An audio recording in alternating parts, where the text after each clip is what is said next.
Good evening, everybody. Welcome to another edition here of the Massio Podcast. Of course, yours truly, Charles Prodigy Richey, and we are getting ready to get this thing started right now as the Pittsburgh Steelers right now are getting ready to go into their draft. It is the 86th annual edition here of the NFL draft coming up this year as we are looking forward to getting excited to a lot of coverage coming up right here, or the 87th, excuse me, right now. Some interesting stuff right now. The beginning of a new era, more than likely, will unfold this weekend. Hopefully starting off tonight as we will look at it. And let's see what happens right now. Let's see if the Steelers will pull the trigger, select their franchise quarterback this evening. We shall find out. But for the meantime, I'd like to hear and get your thoughts on this right now as we are looking live right now as we look at everything going on. And basically for everything, this will be Kevin Colbert's last draft indeed as we take a look at everything. And I got to be honest, it's definitely a lot right now to see what happens here going forward, though, since Ben Roethlisberger is no longer a part of the picture as he has been going in since his elbow injury back in 2019. Now it just seems like it's starting to sink in a little bit more clearly as of late. We're starting to see a little bit more of the Pittsburgh Steelers for the most part as we look at it. Get a little bit more, I don't know if you want to say desperate, or it's more starting to sink in that they need to get this right. And I don't know if a lot of people are on the fence right now, if they should wait a year for a franchise quarterback. Of course, as we take a look at everything in this year's draft class, not too many people is knocking anyone's socks off going on right now, as you can imagine. And for this year, I mean, not a lot of teams are expected to take quarterbacks in the first round. But I will say this right now. I mean, we've definitely been hearing a lot of names as of late, especially since during the 2021 season. We heard Kenny Pickett, a name who has been heating up, but more so Malik Willis, Liberty right now. And you talk about like what Mike Tomlin and his staff wants to do. They want to focus a lot on mobility going this year.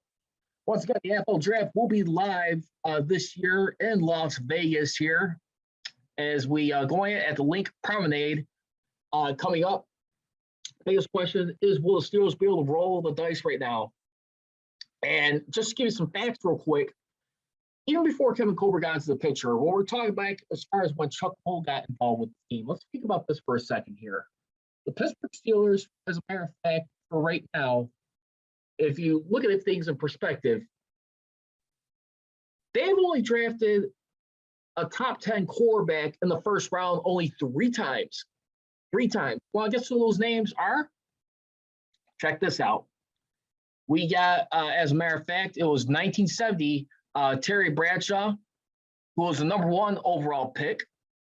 Then in 1980, the Pittsburgh Steelers, when they won their fourth and final Super Bowl championship under the Steel Curtain dynasty, they got Mark Malone, 28th overall out of Arizona State. Of course, Terry Bradshaw was out of Louisiana Tech.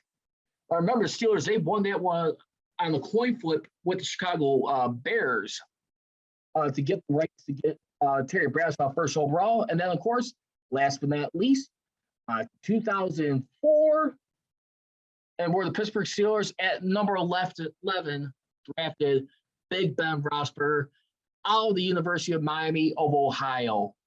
So there you have it right now. Some interesting stuff going on right now. A lot of excitement in the air right now. I got to be honest with you. I'm going to go ahead and say more than likely, I'm going to say there's a 70% chance they're going to get a quarterback. The biggest question is going into this right now is that will the Steelers, for the most part in this year's draft, the biggest story can be, let's just say if Kenny Pickett is still available at number 20, they decide not to grab him. And let's just say they go with Malik Willis, because I got Malik Willis picked as my first choice. But I got to tell you what, if Kenny Pickett is there, And we've always been hearing the story with him, with the small hands and stuff. I do feel right now that you got to take Kenny Pickett. Eppleshett is definitely a firm believer right now that you go ahead and get your guy right now, and then you go take care of what you focus on your other areas later on. Just think about that. I mean, he says they believe they can get the guy that could be their starter for years and help them win Super Bowls. Take care of it while you got the momentum. Because even still, too, I mean, one big legendary story we always keep being reminded of, too, was when Dan Rooney was around. And, of course, his father, Rooney, one of his sons, was taken over in the NFL draft. And the 1983 NFL draft that year, Steelers had Dan Marino waiting for them at their disposal. Instead of the 21st pick overall, they went and got nose tackle Abe Rivera, Texas Tech. And Marino will get drafted at the 27th overall pick in the first round. Y'all know how his career wound up. Legendary Hall of Fame career. Of course, no Super Bowl wins, but he did make it to the Super Bowl. That was one that continued to haunt him for years. And he didn't like the idea of making the mistake once again that, they wanted to let another quarterback such as Ben Roethlisberger get away from them. And he encouraged both Dan Rooney and then head coach Bill Cowher at the time. And you look at Rivera's career, who got drafted in 1983. Everyone knows the story on that, but a quick rundown for people who are not familiar with him. Career got cut short when he was paralyzed from a car accident back in October while driving drunk, crossed into another lane and collided with another vehicle. He will go on to be treated for head, neck, and abdominal injuries. And Dan Rooney, at the time, he said, our people seem to have focused on Shawn Andrews, a big offensive tackle from Arkansas, as our likely number one pick. This was going into the decision-making with their first-round pick in the 2004 NFL Draft, as he wrote in his 2007 biography. But when our turn came, I couldn't bear the thought of passing on our quarterback prospect the way we passed on Dan Marino in 1983. So I steered the conversation around the Roethlisberger. And like I said, only 3 times the Steelers have selected a quarterback in the top 10, especially in the first round. That says a lot right there, to be honest with you. And you really got to think right now, Steelers, you do not want to screw this thing up right now. You got to believe, for the most part, that they are gained on this year's draft. And I think you can slice either way. I mean, when you got a guy like Mitch Trubisky right now, and you look at the style how Mike Tomlin coaches, they'll probably be in a better position where they can have a losing record. And if you have a losing record, you probably be better draft position in the first round. So either way, it's a win-win. I mean, I think you're going to still stay competitive with Trubisky. I truly believe even if they don't get a quarterback in this year's draft, I think at the end of the day, it shows you for this year, they're willing to not only stay patient, of course, but to build around Najee Harris. Still need to give better protection for the quarterback. You want to avoid giving up as many sacks they did last few years. Coming up. The Pittsburgh Steelers, their offensive line has definitely been something that needs a makeover, no doubt about it. When you look at what they did, last year, more particularly, their offensive line has given up 38 sacks. And as opposed to like the previous year, let's take a look at say 2020, for example. The previous year, that sack ballooned from 14. They had 14 sacks the previous year, and then of course 38 sacks. So 24 more sacks that ballooned up. And that's where you got to be concerned. It's not that, it's the play calling too. They also allowed 32 sacks back in 2019. Of course, that was with backups. Mason Rudolph and Doug Hodges played most of the year when Ben didn't even make it through 2 games, of course, in that season. But then you also look at 2018, 24 sacks. they had. So, I mean, really, I mean, you would have thought during the heat of the season right now, the Steelers were on the verge of Ben Roethlisberger's career ticking down, that you would think at that moment the biggest draft need is get a legitimate, not only a guard, but a decent offensive tackle to help open up the running game. And here we are right now. I do believe what is happening with the Steelers' philosophy, and I'll continue to maintain this. It is the reality that has sunk in that Ben Roethlisberger is officially gone. It's Ben Roethlisberger syndrome right now. And I mean, and who can blame him? I mean, do you want to see him trade down, build up more draft capital? I mean, you look at one of the legendary stories of what Jimmy Johnson and Jerry Jones did with the Dallas Cowboys, basically back in 1989. I mean, when you look at everything, I mean, when you look at it, I mean, the deal was made in October of that year, where the Cowboys sent Herschel Walker from the Cowboys to the Vikings, and which also involved the Chargers. It involved 18 players and draft picks. And basically, the Cowboys, as a matter of fact, they compiled a lot of high draft picks and compensation for that. And basically, I mean, for that year, I mean, they got a boatload of draft picks. They got 8 draft picks in return, which would include 3 first-round picks, 3 second-round picks, and a third-round pick. And then, of course, they had a 6th-round pick, too. I mean, and when you look at it, too, one of the first picks that had significant impact, who they eventually get for Herschel Walker's replacement is where they traded up 4 spots back in the 1990 draft from 21 to 17. They got Emmitt Smith. Their 2nd-round pick that was used in 1990 was part of the deal to get the San Francisco 49ers 3rd-round pick in 1990. And, I mean, then you also look at, some of the other significant moves they did with this. I mean, right here, too. I mean, it was definitely a game changer for that franchise. And guess who the Cowboys moved to switch spots with back in the 1990 draft to get Emmitt Smith? Want to take a guess? You got it. I mean, just think about that. How crazy is that? Imagine Emmitt Smith in the black and gold at that point in time. And I'm looking this up on Wikipedia as we speak to you right now, but still, I mean, just think about that too. I mean, you're going from a running back transitional period where it would have been at least trying to end a 8-year drought by a significant running back from Franco Harris to Emmitt Smith. I mean, at the same time too, when you look at, I mean, they still had good running backs. I mean, later on, they still had Barry Foster, Bam Morris. Barry Foster was probably good for not even 2 seasons. He only had that one great year in 1992. And when you look at it, I mean, Barry Foster, I mean, he wasn't really all that great except that first year, Powers' first year as head coach. But you look at that year right there, and that sparked a 6-year playoff run.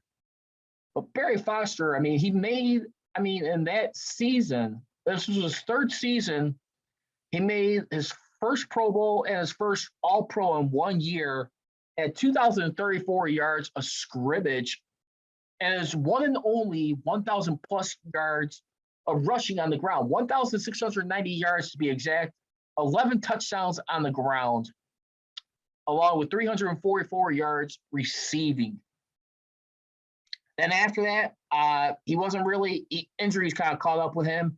He only started 9 out of his 9 games the following year in 1993. And then arguably, which Bill Cowper's daughter gives beef on him, I think it was Megan, who was saying that why don't you give the ball to Barry Foster in the AFC Championship game to the San Diego Chargers? We got you a few more yards. I mean, just think about that. So, I mean, the Steelers, I mean, that year, I mean, when you look at it, I mean, for the most part, I mean, still things worked out. They still got Jerome Bettis a few years later, who actually didn't get his first Super Bowl until his 10th season. But just think about that for a second. Those Pittsburgh Steelers, I mean, for the most part, had a chance to grab Emmitt Smith, but part of that draft capital that the Dallas Cowboys got in return for Herschel Walker. I mean, just understand that. So back in 1990, of course, when they swapped spots with them, they ended up instead getting Eric Green, tight end with the 21st pick. They swapped with. They didn't get Barry Foster to the 5th round, 128th overall pick. But one of the things that Jimmy Johnson always says about that trade too, I mean, it wasn't so much like how much like draft compensation they got. I mean, of course, that came with the first, but one of his philosophies he always said was that we got many more opportunities to keep getting the right person. And I think that's what, I mean, the Steelers have to consider at this point. And of course, I mean, all hands are on deck. We still don't know who the GM is going to be at this point. I mean, you got to believe right now the Steelers, at the most part, are trying to do everything at all costs to set themselves up for a nice winning culture coming up here. So, again, I want to get your thoughts. Again, you guys can follow me on social media. You can follow me on Twitter at MetaSteelCGR and on Instagram at MetaSteelNation. We're talking NFL draft coverage right now here on the MetaSteel podcast. Let's keep getting into it right now for the most part. Kevin Colbert right now, end of an era for the team's winningest GM in Steelers history right here. I mean, when you look at everything that he has achieved right here, I mean, basically, I mean, you look at the wins leaders right now. I mean, all time, Kevin Colbert has the most wins. He has 241 career wins with 2 out of 3 Super Bowl championships, 2-1 in the Super Bowl, 15-12 playoff record. Behind him, I mean, Dick Haley didn't become an executive till later, but he was director of player personnel for so long. He was part of that franchise for 20 years, beginning in 1971. I mean, if you count all those years he was with the team, being in that position, not necessarily as a GM, he had 196 career victories. Biggest difference, he had the 4 Super Bowls and 0 losses right there as opposed to Kevin Colbert.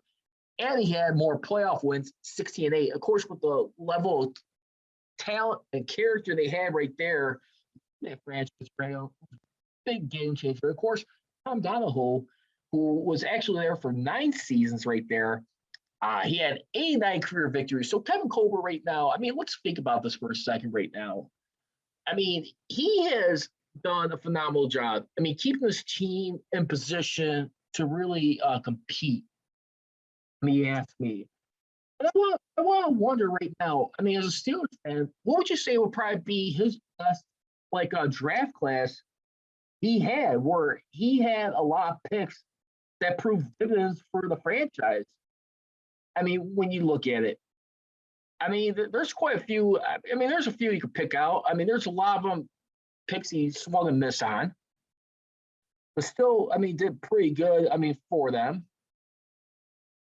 I would definitely like to say maybe you could argue 2007 was one of his best drafts right there. I mean, you didn't have a lot of Pro Bowlers. You only have 1 Pro Bowler in that class, but some really good pieces right there. When you look at, I mean, Lawrence Timmons right there was primarily an inside linebacker. He didn't get become a starter until like around his 3rd season, but still, I mean, Lawrence Timmons was pretty good right there. He won a Super Bowl ring with his team. He also had Lamar Woodley right there. I mean, of course, he fizzled out soon, but he was significant, helping them win that 2nd Super Bowl right there, as he had his 2nd high sacks in the season in his career with 11.5. It blew up to 6.5 total year where they missed the playoffs as defending Super Bowl champions right there. But of course, you also had William Gay on there. I think William Gay, I mean, right there, did a phenomenal job creating some interceptions. Real good corner right there. Not necessarily a shutdown guy, but he could definitely make some picks, return for right there. 2007 was probably one of his best ones that stick out of recent memory too. Also, I mean, you could also argue too. I mean, another good one too will probably be 2014 right there. I mean, it was a real good draft right there. I mean, you have Ryan Shazier. I mean, got. I mean, watching over him. I mean, it, his career ended too short. I mean, only lasted. I mean, what like 4 seasons right there. But still, he was phenomenal. I mean, playing that inside linebacker position, quarterbacking that spot for that team. Yeah, it's Stephon Tuitt right there. Continue to say prayers for this guy. Hopefully, he's in the better spot. Mike Thomas said, so far as so far everything sounds good, but there's no new updates on him just yet. I mean, then he also had Martavis Bryant right there. Now, of course, he did have the weed violation right there back in 2016. He had to miss the season, but he was still, I think, pretty significant too to help contribute as a third wheel outside that killer B talent with Ben Bell and Antonio Brown. And then you look at some other drafts he had in there too. I would definitely argue too, you could probably say 2017 was a real good one. TJ Watt right now, I mean, when you look at his career, I mean, up to this point, I mean, 4-time Pro Bowler, 3-time All-Pro, Defensive Player of the Year. I mean, tying the singles high sack record, everything going on that he's did. And, I mean, you look at all the other pieces in there, too. You had Juju Smith-Schuster on there, who's now with the Chiefs, but still, I mean, that was a pretty good draft there, right there. You had Cam Sutton. James he showed some flashes of greatness of what he could potentially be, but eventually fizzled out, of course. But I would definitely say 2017 right there was probably a real good one. I mean, that one. I mean, you have James Conner right now making 2 Pro Bowlers right there in his career. And then, of course, I mean, some other ones, too, you could probably know. I mean, only time will tell, see how the 2019 draft continues to shape up. Devin Bush right now, still a big question. They're going to pick up his fifth-year option coming up, which we'll find out shortly. But, yeah, I mean, if you're going to ask me, like, their top drafts, I'm going to go 2017, 2014, and 2007. Kevin Colbert's best draft classes. Say you. Feel free to hit me up on Twitter. Again, you can follow me on Twitter at MassSteelCGR and on Instagram at MassSteelNation. As we're going live right now, get ready for the 87th annual edition NFL draft right now. And a few nobles right now. I want to know a few honorable mentions right here. 35 years ago today, we have quite a few names right here. Rob Woodson, quarterback under Chuck Noll, the 10th overall pick in the first round out of Purdue right there. Eventually became a first ballot Hall of Famer right there. Unfortunately, he had that knee injury, I believe it was, back in 1995, where they went to the AFC Championship game without him, but he was able to come back, play in the Super Bowl. Unfortunately, he won it with the Ravens, but still, I mean, you look at a guy like Rob Woodson, and, I mean, his career, I mean, a guy who got frustrated with what the Steelers were offering him as far as, like, more money. He took lesser money to go with the 49ers for 1 year, but still, you look at his contributions, he's an honorary Steeler as well as, like, all-around talent, ball hawk, pick artist right there. I mean, the guy who could score, I mean, offensively on defense right there. Also, too, back in 2007, 15 years ago, inside linebacker Lawrence Timmons out of Florida State. Stellar contributional career to the black and gold, if you ask me. And, of course, 11 years ago, defensive end Cam Hayward right there out of Ohio State. And then last but not least, 2016, number 25th, quarterback Artie Burns. Didn't work out so well, but I mean, definitely 3 out of 4 right there for sure. Rob Woodson, Lawrence Timmons, and Cam Hayward. Some noble draft picks right there.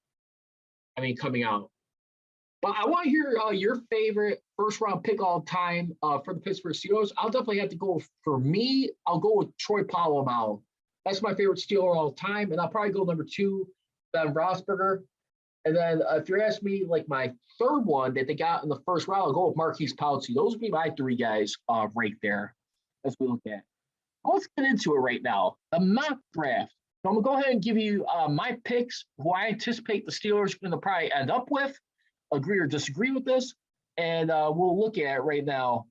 I got Robbie Jones on right here right now. If we draft a D lineman first round, does that say anything about Tuitt? You may be onto something right now, only for the reason right now there's still a lot of unknown, and it's a very sensitive situation right now. And I thank you very much, Robbie, for adding your comment here. Sorry to not get a chance to respond sooner, but I think right now with Stephon Tuitt, who they invested good money in him. I mean, don't forget, 5 years ago, I mean, they did sign this guy to a nice payday. And you look at everything right now. I mean, Stephon Tuitt right now, who's got voidable years added onto his contract, about 3 years voidable after this season to help with the cap. He is right now counting as a over $13.9 million in the cap hit for this year. So, you know what? And you better believe, too, you know what? If they do draft a D lineman, I would have no issue with that because the truth of the matter is, too, I mean, as much as the Steelers would like to draft a quarterback, that was such saying to get the right guy. Of course, that is the most sacred position. But at the same time, too, do you want to see this defense continue to regress any further? Because that's going to be the big question. Not only the takeaways go down, I mean, what we saw like last in a long time back in this year, for the first time since 2018. If you look at the amount of takeaways they did for this season, I mean, back this year right now, I mean, for the Steelers, they had 22 total takeaways, which included 13 interceptions, 9 fumble recoveries. The last time it was that low was back in 2018, as I mentioned. 2018, they didn't even get in double digits for interceptions. They only had 8 interceptions along, I mean, with, let's see, for the most part, 7 fumble recoveries, 15 takeaways. So, yes, you know what? If they go with that, listen, build a team. The quarterback draft class is not all that great. But with that being said, my first pick, I'm gonna go ahead and project because I really do believe a hype machine is real on this guy. I'm gonna go with Malik Willis out of Libertyville. Why? For the simple fact, mobility right here. When you look at a guy like Malik Willis, I mean, you look at like him and Kenny Pickett right now. I mean, just take a look at this right now for a second here. 6.34 combine grade versus 6.39 for Kenny Pickett. I mean, bottom line is both right here is this. I mean, when you look at it, both eventual plus starter. I mean, soon potential. The biggest difference is Malik Willis is his rushing right here.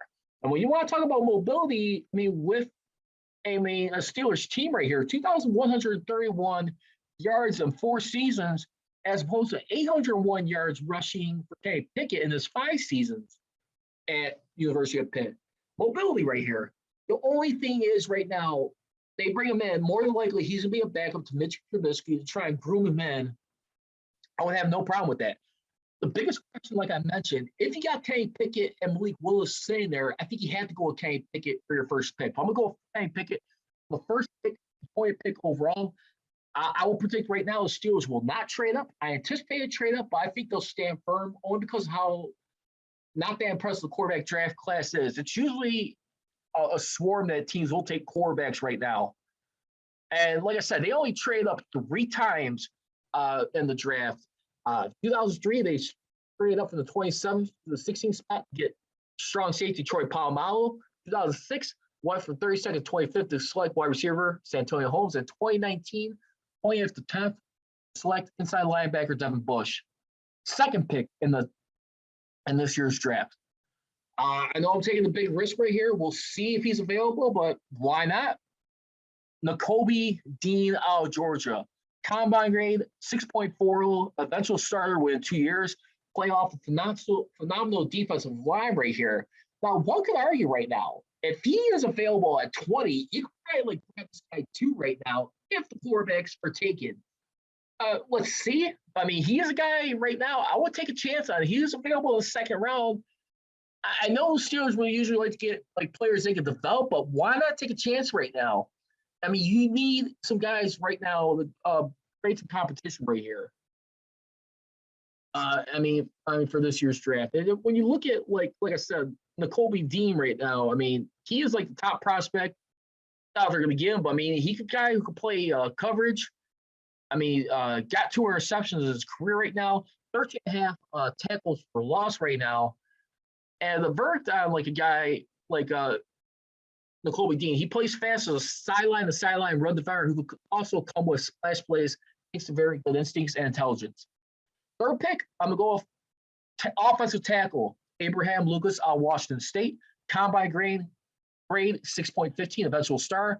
Massive edge protector with excellent length and surprising quickness for such a big body blocker right there. I say we put their lineman with their third pick. That'd be a fourth.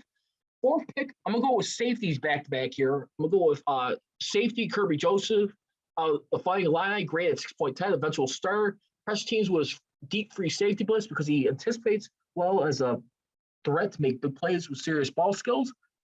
Fifth pick, which will be in the 6th round, number 208. We'll go with safety. Excuse me, I didn't get a chance to get his name pronunciation, but we'll go with